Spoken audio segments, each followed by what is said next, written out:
Friends, बहुत सारे ऐसे राइटर्स रहते हैं जो प्रोड्यूसर से जब मीटिंग के लिए जाते हैं तो उससे पहले वो बहुत नर्वस रहते हैं। तो आज की वीडियो में आप लोगों के नर्वसनेस को निकालने वाला हूँ, क्योंकि आज की वीडियो में आप लोगों को बताऊंगा कि प्रोड्यूसर के पास जाने से पहले आपको क्या क्या तैयारियां कर लेनी चाहिए ताकि आपको वहां पर कोई भी परेशानी ना हो। तो अगर आप एक राइटर है तो आपको प्रोड्यूसर से मीटिंग करनी ही होगी, तो आप कैसे पहले से तैयारी करके जाएंगे कि आपको वहाँ पर नर्वसनेस फील ना हो या फिर आपको वहाँ पर किसी चीज़ की कमी ना लगे कि अरे मैं ये तो तैयारी करके ही नहीं आया। मैं आपको सारी बातें बताने वाला हूँ, तो चलिए शुरू करते हैं आज का वीडियो। हाय फ्रेंड्स, मैं हूँ आकाश रजक और आप देख रहे हैं RS फिल्म्स प्रोडक्शंस। फ्रेंड्स, अगर आप हमारे चैनल पर नए हैं तो इसे सब्सक्राइब जरूर कर लीजिए और आप मुझे इंस्टाग्राम पर फॉलो कीजिए। मेरी इंस्टाग्राम आईडी की लिंक आपको इस वीडियो के डिस्क्रिप्शन में मिल जाएगी। इंस्टाग्राम पर आप मुझसे क्वेश्चन आंसर्स पूछ सकते हैं फिल्म मेकिंग से रिलेटेड। तो देखिए, जब आप प्रोड्यूसर से मीटिंग के लिए जाते हैं, आप एक राइटर है, प्रोड्यूसर से मीटिंग के लिए जा रहे हैं, तो आपको क्या क्या तैयारियां कर लेनी चाहिए। उसमें से सबसे पहला पॉइंट आ जाता है कि आपको स्क्रिप्ट की हर एक डेवलपमेंटल जो स्टेज होती है, सभी स्टेजेस में उसे आपको रेडी करके ले जाना चाहिए। यानी आपको स्क्रिप्ट का कम से कम जो मैं आपको बातें बता रहा हूँ, जो मैं आपको बता रहा हूँ चीज़ें, वो सभी चीज़ें आपको रेडी करके ले जानी चाहिए। आप क्या क्या रेडी करके ले जाए? आप सिनॉप्सिस रेडी करके ले जाए, प्लॉट रेडी करके ले जाए, वन लाइनर स्टोरी रेडी करके ले जाए, स्टोरी रेडी करके ले जाए और स्क्रीन प्ले या स्क्रिप्ट रेडी करके ले जाए। तो इन सभी चीज़ों को आप रेडी करके ले जाए। आप कोई भी स्क्रिप्ट ले जा रहे हैं तो उस स्क्रिप्ट की आप ये सभी चीज़ें रेडी कर ले। और हाँ, एक चीज़ और है कि आप यहाँ पर उसका लॉगलाइन ज़रूर या फिर प्रेमाइस जो है, प्रेमाइस या लॉगलाइन में से आप कोई उसे एक रेडी करके ले जाए, क्योंकि हो सकता है कि प्रोड्यूसर के पास ज़्यादा समय नहीं हो। उस समय वो आपको बोले कि जस्ट 2 लाइन में अपनी स्टोरी सुना दो, तो फिर आपको उस समय वहाँ पर अपना लॉगलाइन बताना होगा या फिर आपको वहाँ पर अपनी स्टोरी का प्रेमाइस बताना होगा। तो आपके पास जब ज़्यादा समय नहीं हो तो आप क्या कर सकते हैं, प्रेमाइस या लॉगलाइन सुना सकते हैं। और अगर प्रोड्यूसर के पास थोड़ा समय है तो आप उसे सिनॉप्सिस सुनाइए। सिनॉप्सिस के बाद वो हो सकता है आपसे प्लॉट या फिर वन लाइनर सुनाने को बोले। उसके बाद फिर वो आपको बोले कि ठीक है, उन्हें वो पसंद आ गई वन लाइनर, तो हो सकता है वो बोले कि आप स्टोरी मेरे पास सबमिट कर दीजिए या स्क्रीन प्ले मेरे पास सबमिट कर दीजिए। तो हो सकता है वो आपको बोले, या हो सकता है डायरेक्टली वो बोले कि ठीक है, उनके पास समय है तो बोल सकते हैं कि आप नरेशन कीजिए मुझे अभी ही, या फिर बाद में वो आपको नरेशन के लिए बुला सकते हैं। तो ये सभी चीज़ें हो सकती है। तो मेरे कहने का मतलब ये है फर्स्ट पॉइंट में कि आपको जो चीज़ें मैंने आपको बताई, ये सभी चीज़ें आपको रेडी करके स्क्रिप्ट की ले जानी चाहिए। तभी आप वहाँ पर अपने आप को कंफर्टेबल महसूस करेंगे। वो जो भी चीज़ें मांगेंगे वो फट से आप निकाल करके उन्हें दे देंगे या फिर उन्हें बता देंगे। अब आते हैं हम लोग दूसरे पॉइंट पर।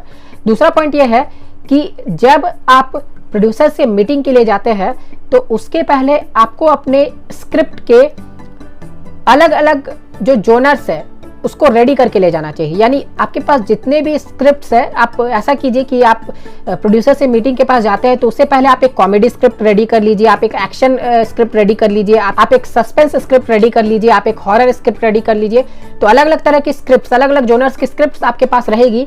तो क्या होगा कि आप जब प्रोड्यूसर के पास जाएंगे तो आप जो है वो आप खुद उनसे पूछेंगे कि सर आपको किस जोनर की स्क्रिप्ट चाहिए।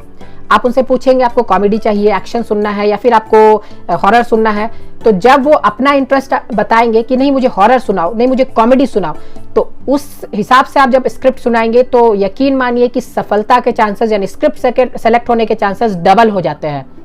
क्योंकि देखिए, प्रोड्यूसर जब सोचता है कि मुझे फिल्म बनानी है तो वो सोच के चलता है कि नहीं मुझे इस बार कॉमेडी बनाना है, नहीं मुझे इस बार एक्शन बनाना है या फिर मुझे हॉरर बनाना है।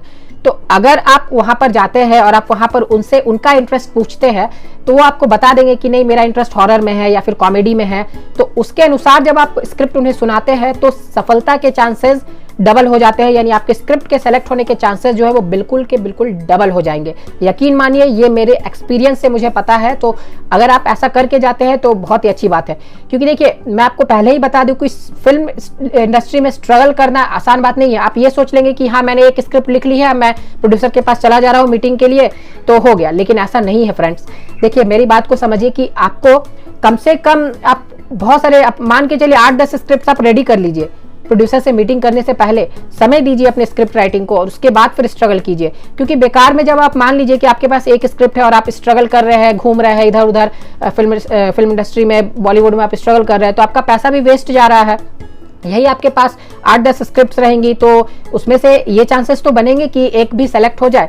तो इसीलिए आप पहले पेपर वर्क कीजिए। आप घर पे बैठिए, घर पे बैठ करके आप पेपर वर्क कीजिए। जो लोग मुंबई में रहते हैं, चलिए उनके लिए बहुत अच्छी बात है, वो घर पर रह करके पेपर वर्क कर सकते हैं। जो लोग मुंबई से बाहर रहते हैं, वो लोग पूरा पेपर वर्क रेडी करने के बाद मुंबई आइए, ताकि आपका खर्च जो है वो बचे, क्योंकि मुंबई में सर्वाइव करना बहुत मुश्किल है। मुंबई में जो रेंट खर्च है या फिर फूड का चार्जेस है, ट्रांसपोर्ट चार्जेस है, ये और सिटी के मुकाबले बहुत ज़्यादा है। तो इसीलिए आप पहले पेपर वर्क अपना पूरा कर लीजिए और उसके बाद फिर आप आइए, तो आपके स्क्रिप्ट के सेलेक्ट होने के चांसेस जल्दी से जल्दी ज़्यादा हो जाएंगे। अब हम लोग आते हैं थर्ड पॉइंट पर।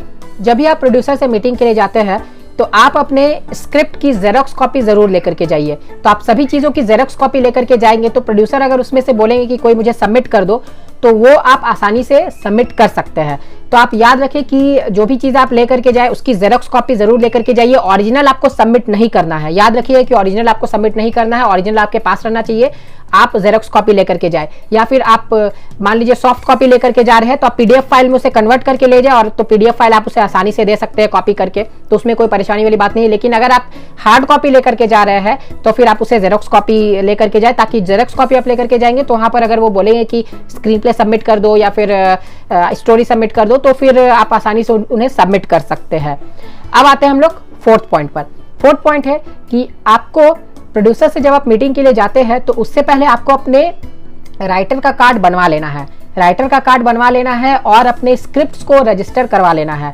तो राइटर का कार्ड बनवाना और स्क्रिप्ट को रजिस्टर करवाना, इस टॉपिक पर मेरी बहुत सारी वीडियोस हैं मेरे चैनल पर। उसमें से जो वीडियोस जो मेन है उसका लिंक मैं आपको इस वीडियो के लास्ट में दे दूंगा, आप जरूर से उसे देख लीजिएगा। तो आप राइटर का कार्ड बनवा करके अपने स्क्रिप्ट्स को रजिस्टर करवा लीजिए, क्योंकि राइटर का कार्ड बनाने के बाद ही आप अपने स्क्रिप्ट्स को रजिस्टर करवाने के लिए एलिजिबल होते हैं।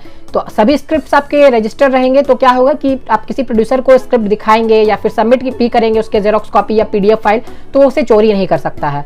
तो आप उसे रजिस्टर जरूर करवा लीजिए। अब आते हैं हम लोग फिफ्थ पॉइंट पर।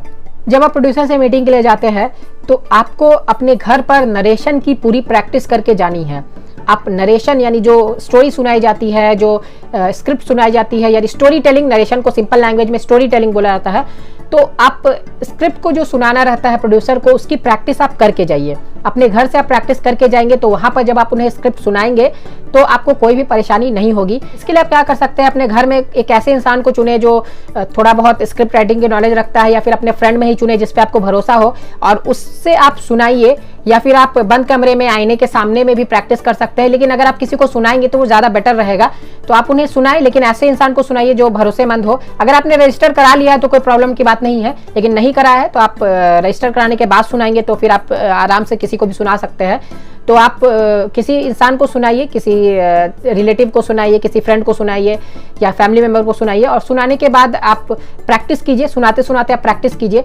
और अगर आपको नरेशन पर और भी वीडियोस चाहिए कि कैसे आप अच्छे से नरेट कर सकते हैं, नरेशन की प्रैक्टिस आप कैसे कर सकते हैं, तो आप मुझे कमेंट में लिखिए, मैं आपको नरेशन पर और भी वीडियोस बना दूंगा ताकि आप आसानी से नरेट कर पाए स्टोरी प्रोड्यूसर्स को। और कुछ वीडियोस पहले से भी है मेरे चैनल पर, यहाँ मैं आई बटन पर उसका लिंक दे रहा हूँ, तो आप नरेशन पर वीडियोस जो है वो देख लीजिएगा। और अगर और चाहिए आपको वीडियोस नरेशन पर तो आप मुझे कमेंट में लिखिए, मैं नरेशन पर वीडियोस बना दूंगा। तो उम्मीद है कि आपको ये पांचों पॉइंट्स बहुत काम की लगी होगी, और ये पांचों पॉइंट्स को अगर आप फॉलो करते हैं तो आपकी प्रोड्यूसर से जो आप मिलने जाते हैं उनसे मिलने के लिए आपकी पहले की तैयारी पूरी हो जाती है। तो यकीन मानिए ये सभी तैयारी आप करके जाएंगे तो आपको वहां पर नर्वसनेस फील नहीं होगा, क्योंकि आपके पास पूरी तैयारी है। आपको कोई खतरा नहीं है। कोई खतरा मीन्स मतलब कि आपको कोई नर्वसनेस नहीं लगेगा। आपको ये नहीं लगेगा कि जो प्रोड्यूसर है वो मुझसे कुछ मांग लेंगे या फिर कुछ बोलेंगे तो मैं नहीं कर पाऊंगा। तो ऐसा कुछ नहीं होगा आपके साथ, क्योंकि आपकी तैयारी तो पूरी रहेगी। तो जल्दी से कर दीजिए वीडियो को लाइक और शेयर। फिर मिलते हैं हम लोग एक नए वीडियो के साथ, तब तक के लिए बाय बाय। अगर आप प्रोफेशनल तरीके से स्क्रीन प्ले राइटिंग सीखना चाहते हैं तो आप फिल्म राइटर डायरेक्टर आकाश रजक द्वारा लिखी गई इस पुस्तक को जरूर पढ़ें। इस पुस्तक का नाम है कॉन्सेप्ट से स्क्रीन प्ले तक का सफर। इस पुस्तक में आपको concept, one liner story, screen play कैसे लिखी जाती है ये बताया गया है, और सबके सैंपल्स भी दिए गए हैं। इसके अलावा इसमें बहुत सारे टॉपिक्स भी दिए गए हैं जो एक राइटर के लिए जानना बहुत ही ज्यादा जरूरी है। स्क्रिप्ट राइटिंग के अलावा एक राइटर को स्क्रीन प्ले ट्रांजिशन की भी पूरी जानकारी होनी चाहिए। स्क्रीन प्ले ट्रांजिशन पर भी एक बुक है जिसका नाम है A to Z screen play transition. इस बुक में सभी तरह के स्क्रीन प्ले ट्रांजिशन को विस्तार से बताया गया है। जैसे fade in, fade out, dissolve to, intercut, jump cut आदि। स्क्रिप्ट राइटिंग और स्क्रीन प्ले ट्रांजिशन दोनों ही बुक खरीदने के लिए लिंक आपको इस वीडियो के डिस्क्रिप्शन बॉक्स में मिल जाएंगे।